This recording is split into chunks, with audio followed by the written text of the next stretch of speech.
Salutare tuturor! În continuare vă voi prezenta un produs ingenios și care nu ar trebui să lipsească din casa nimănui. Este vorba de un produs cu mai multe funcții, mai exact 3 în 1, pe care le voi enumera.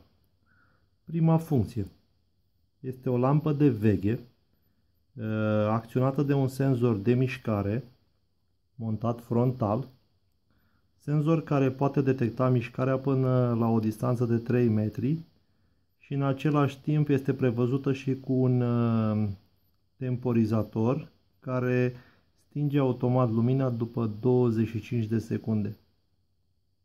A doua funcție importantă a acestui produs este funcția de emergență și anume, mai exact, lampa stă în permanență atașată în priză, alimentată la rețeaua de curent, iar în momentul în care energia electrică dispare din cauza unei avarii de la rețea, aceasta se aprinde automat pe afișajul frontal. Afișaj frontal care, prin intermediul acumulatorului, poate sta aprins până la 2 ore. Cea de-a treia funcție și nu ultima este funcția de lanternă și anume, lampa poate fi scoasă de pe suport și cu ajutorul butonului lateral poate fi folosită ca o lanternă.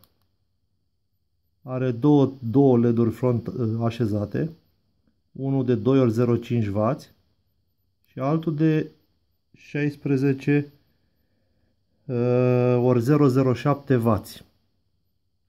Autonomia dată de producător este de 1,5 ore pentru funcția de lanternă, funcția de 2x0,5W, sau de 2 ore pentru iluminarea frontală.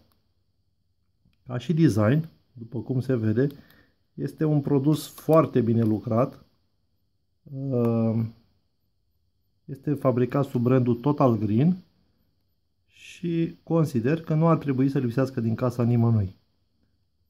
Caracteristicile electrice ale acestui produs sunt următoarele: alimentare la 230V, putere lanternă 2x0,5W, panel frontal 16x0,7W, autonomie 1,5 ore, respectiv 2 ore, timp de încărcare de la 8 până la 10 ore și, cum spuneam mai devreme, funcția de temporizare după sesizarea mișcării de 25 de secunde mai exact și unghiul de detecție a mișcării 60 de grade. Ca și dimensiuni este relativ mic și anume are 133 de mm ori 63 ori 80.